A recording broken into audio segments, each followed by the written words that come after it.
20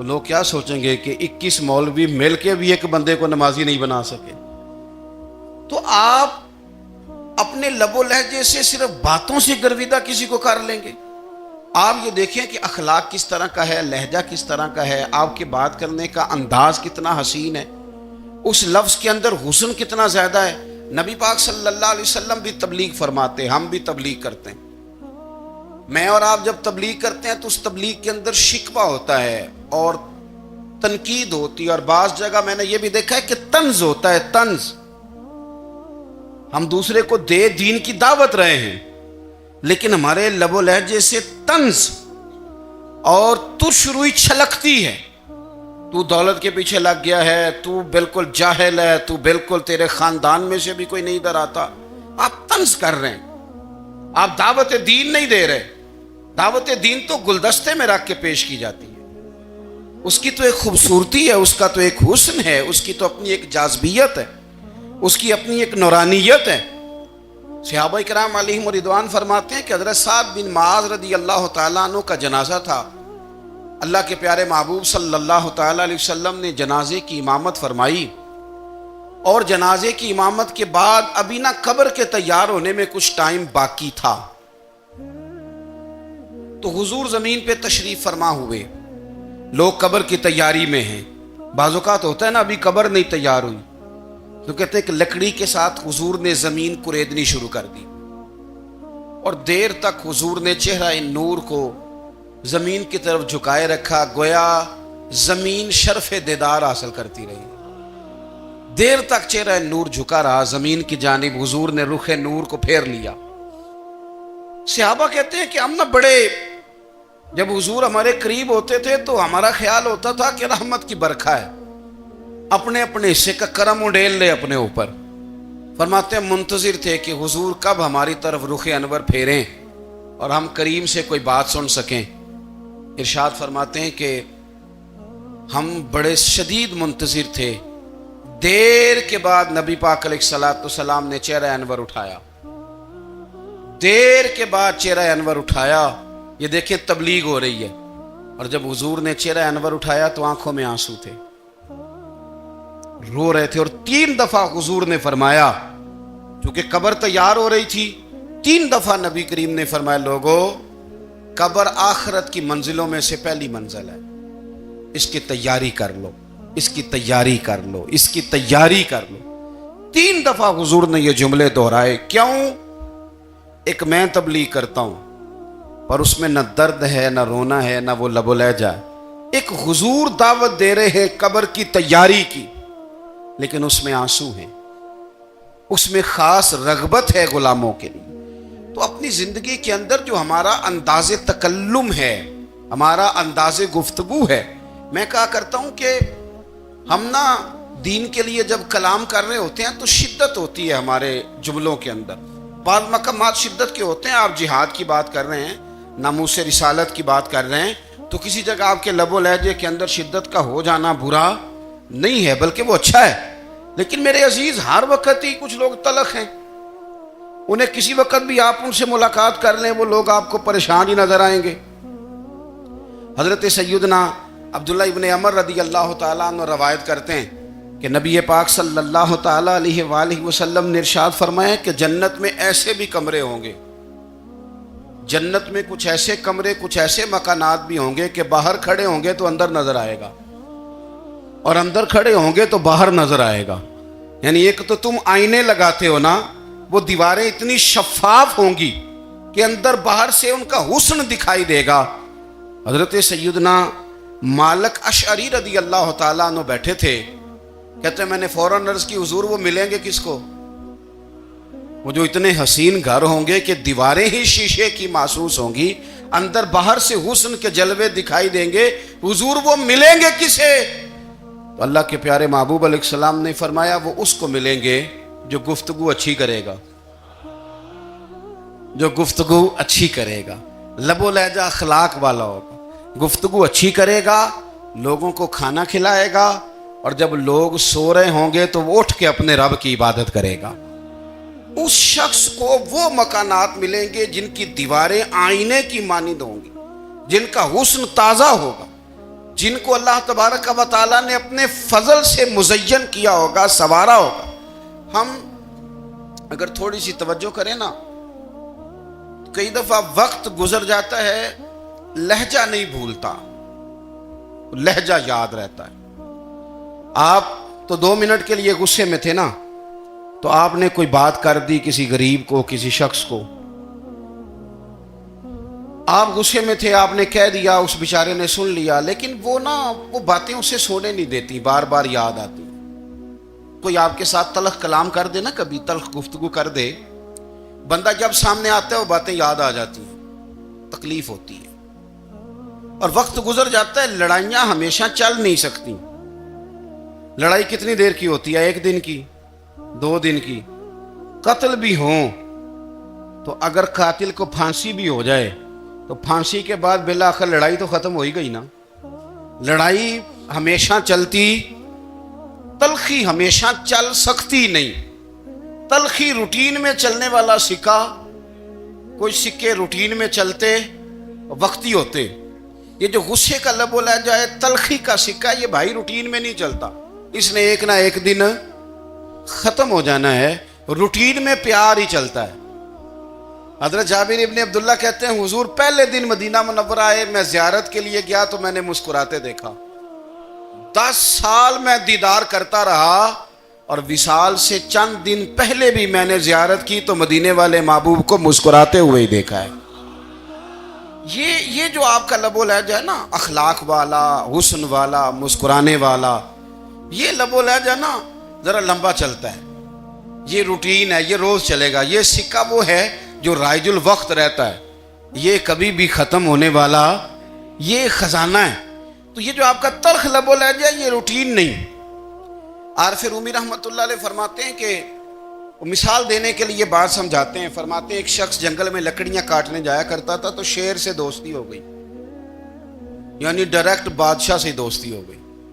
اور بادشاہ بھی وہ جو جنگل کا بادشاہ ہے، جنگل کے بادشاہ سے دوستی ہو گئی. اب وہ لکڑہارا غریب آدمی تھا، لکڑیاں تو کاٹنی ہوتی تھی. تو وہ جنگل کا بادشاہ اعلان کر دیتا جانوروں کو کہ میرا دوست آیا، ایک تو کوئی تنگ نہ کرے، اور دوسرا یہ کہ سب لوگ مل کے اس کے ساتھ تعاون کریں.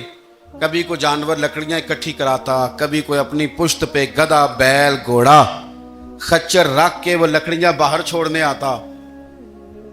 اب اس کی بڑی دھوم مچ گئی جنگل کے اندر. لکڑہارا مزدور تھا، وہ بادشاہ سے دوستی کر کے بادشاہ ہی بن گیا. وہ گھر آ کے نا بیوی کو اکثر بتاتا کہ میرا ایک دوست ہے، میں جاتا ہوں تو ساری پہلے ہی مخلوق کھڑی ہوتی ہے میرے استقبال کے لیے. دوستی جو بڑے سے ہو گئی ہے. بنا ہے شاہ کا مصاحب تو پھر یہ ہے اتراتا، وگرنہ شہر میں غالب کی آبرو کیا ہے. ہم نے تو پوچھتا ہی کوئی نہیں، یہ تو بنا ہے شاہ کا مصاحب تو پھر یہ ہے اتراتا، وگرنہ شہر میں غالب کی آبرو کیا ہے. تو وہ لوگوں کو بتاتا، بیوی کو بھی بتاتا دوست ہے. تو بیوی کہنے لگی اتنی تو تعریفیں کرتا، یہ نہیں بتایا کہ وہ جنگل کا شیر ہے، بس نیرا دوست بتا دیا. بیوی کہنے لگ گئی کہ تو اتنا جو اس کا ذکر کرتا ہے تو کسی دن بلا نا، بلا کسی دن تاکہ اس کی دعوت کریں. اب اس نے پھر نہ اس کو پردے میں رکھا. کیا کہتے ہیں آج کل، سرپرائز دینا ہے. مگر سرپرائز دینا ہے جی، پردے میں رکھا کہ وہ شیر ہے. تو وہ بلا لیا گھر. اب اس کے لیے کچا گوشت، ظاہر ہے شیر نے کچا گوشت سکھانا تھا. وہ کہنے لگی پکانا کس طرح کا ہے؟ وہ کہنے لگا جب وہ آئے گا پھر بتاؤں گا. اب وہ کچا گوشت 2-3 بکرے ذبح کر کے ڈال دیے. وہ آ گیا شیر. عارف رومی کہتے ہیں جب وہ آیا نا تو اس کی بیوی نے دیکھا، اس نے ایک سخت جملہ کہہ دیا. کہنے لگی اوہو، میں سمجھی تھی پتہ نہیں کون ہے، اس طرح کے درندے تیرے یار ہیں، کتے بلے دوست بنائے ہوئے، یہ کیا بات ہوئی؟ خیر وہ شیر نے سن لیا، گوشت کھایا، وہ چلا گیا. اگلے دن لکڑہارا لکڑیاں کاٹنے گیا تو شیر نے ملاقات کرتے ہی لکڑہارے سے کہا کہ یہ نا کلاڑی اٹھا اور میری پشت پہ نا ایک زخم کر دے. اس نے کہا نہیں میں یہ کام نہیں کرتا، تو میرا دوست ہے. اس نے کہا سن بھائی، میں نے پیار سے کہا ہے تو مان جا، ورنہ میں ہوں شیر، میں نے تجھ سے منوا ہی لینا ہے. میں کوئی تکلیف دوں گا مناسب نہیں، تو کر. اس نے کلاڑی اٹھائی اور اس کی پشت پہ ایک زور سے زخم لگا دیا، خون بہنے لگا۔ اس نے کہا تو نے آج کے بعد آنا ہے، لکڑیاں کاٹنی ہے، تجھے کوئی کچھ نہیں کہے گا، بس یہ ایک حکمت تھی جو میں نے کیا ہے۔ قصہ مختصر، وہ آتا رہا، لکڑیاں ملتی رہیں، خدمت بھی ہوتی رہی، 6-8 ماہ گزر گئے۔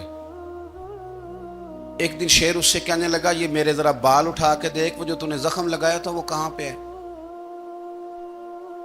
اس نے وہ بال اٹھا کے دیکھا تو زخم ملا ہی نہیں، کئی جگہ پہ ٹٹولا کا، یار یہاں تھا یہاں تھا یہاں تھا۔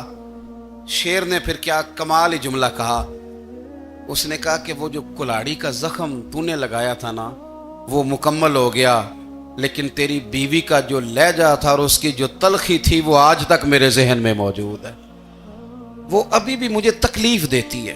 تو بات سوچتا ہوں مجھے اس نے درندہ کہا، اس نے میرے بارے میں اتنے کچے اور کمزور اور سخت جملے کہے، تو وہ بات مجھے بھولتی، وہ آج بھی میرے ذہن میں اسی طرح گونجتی ہے۔ تلخ جملے جو اس نے کہے اور خوفناک جو انداز اس نے اختیار کیا، وہ بات مجھے کبھی بھی بھولتی۔ تو آپ کے لفظ لوگوں کو بھول جاتے ہیں پر لہجہ یاد رہتا ہے اگر ہم اپنے لہجے پر تھوڑی توجہ ہی کر لیں۔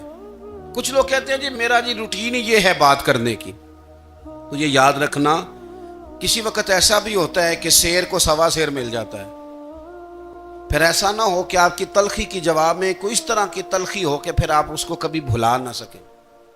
ہمارے ہاں نا یہ دور تیزیاں دکھانے کا دور ہے، کچھ لوگ ضرورت سے زیادہ تیزی دکھانے کی کوشش کرتے ہیں، ان بیچاروں کا کبھی کبھی اتنا سخت نقصان ہوتا ہے کہ ان کو ان سے بھی کئی گنا تیز بندہ مل جاتا ہے، وہ کسی ایسی جگہ جا کے بیچارے الجھ جاتے ہیں جہاں سے واپسی کا راستہ نظر نہیں آتا۔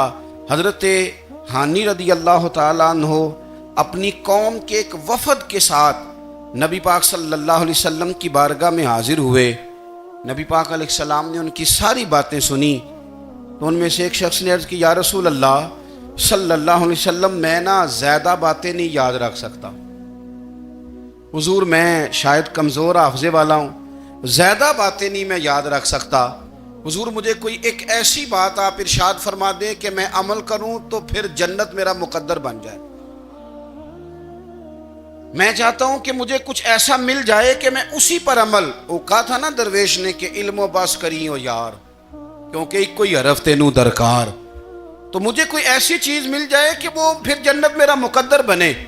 تو حضور نے فرمایا 3 کام کرنا، ایک تو گفتگو جب بھی کرنا اچھی کرنا، تمہارا لب و لہجہ تمہاری گفتگو میں کبھی کوئی کمزوری نہ آئے، گفتگو اچھی کرنا، اچھی گفتگو، اور دوسرا حضور نے فرمایا سلام کو عام کرنا، اور تیسرا فرمایا لوگوں کو کھانا کھلانے میں رغبت پیدا کرنا، یہ کام کر پھر اللہ تبارک و تعالی تیرے مقدر میں جنت کو شامل فرما دے گا۔ تو میرے عزیز آپ اس بات کو سمجھیں کہ ہمارے اخلاقی رویے، ہمارا کردار، ہمارا لب و لہجہ، ہم نا ڈنڈے کے زور پر حکومت قائم کرنا چاہتے ہیں۔ آپ کو پتہ ہے بہت سارے ملکوں میں دین گیا اور پھر اللہ تعالیٰ معاف کرے بعض جگہ پہ دینی اقدار کو، دینی لوگوں کو زوال بھی آیا۔ بر صغیر پاک و ہند میں دین آیا لیکن اللہ کے فضل سے زوال نہیں آیا اور کبھی آئے گا بھی نہیں، کبھی آئے گا بھی نہیں۔ وہ جو ہم پہ بڑا اعتراض کرتے ہیں نا ہمارے معاملات پہ اور بڑے بڑے فتوے دیتے ہیں، یہ بات وہ بھی کہتے ہیں کہ ان کے دلوں میں عشق رسول کی شمع بہت زیادہ فیروزہ ہیں، یہ بیگانے بھی مانتے ہیں۔ کیوں بھلا؟ اس کی وجہ سمجھیں، ہمیں جو دین پڑھایا ہے وہ صوفیاء نے پڑھایا ہے، اور صوفی جو دین پڑھاتا ہے نا اس کا لب و لہجہ میٹھا بڑا ہوتا ہے، اس کے لب و لہجے میں اخلاص بڑا ہوتا ہے، اس کے لب و لہجے میں للہیت بڑی ہوتی ہے، تلخی نہیں ہوتی، تو وہ دین پڑھاتے نہیں، وہ گھول کے پلا ہی دیتے ہیں۔ انہوں نے نا لوگوں سے پیار ڈالا، لوگوں کی ان کے ساتھ محبت ہو گئی، پیار ہو گیا، پھر انہوں نے میٹھے انداز میں لوگوں کو دین سمجھایا، ان کو اچھے طریقے سے اچھے لب و لہجے میں دین کی اور خیر کی باتیں ان تک پہنچائیں۔ اس کا فائدہ یہ ہوا میرے عزیز کہ لوگوں کی روحوں تک دین اتر گیا ہے۔ ہمارے وہ بچے جن کی عمریں ابھی بالکل چھوٹی ہوتی ہیں 4 سال 5 سال کی، وہ بھی رسول پاک کا نام لیتے ہیں تو بڑے وجد کے عالم میں لیتے ہیں. کیوں؟ اس لیے کہ ہمارے بزرگوں نے ہمیں اچھے طریقے سے، اس لیے نبی پاک صلی اللہ تعالی علیہ وسلم نے فرمایا کہ حسن اخلاق والا آدمی اپنے اخلاق کی بنیاد پر نفلی روزہ رکھنے والوں اور رات کو قیام کرنے والوں سے زیادہ فضیلت حاصل کر لیتا ہے. اس لیے کہ اس کا اخلاق، اس کا لب و لہجہ، اس کا انداز، اس کی گفتگو، وہ جو گفتگو اس کی ہوتی ہے وہ اتنی میٹھی ہوتی ہے کہ لوگوں کے دل نہیں ٹوٹتے، بلکہ بعض اوقات اس کی گفتگو کی وجہ سے جو غم زدہ آدمی ہوتا ہے اسے سکون مل جاتا ہے.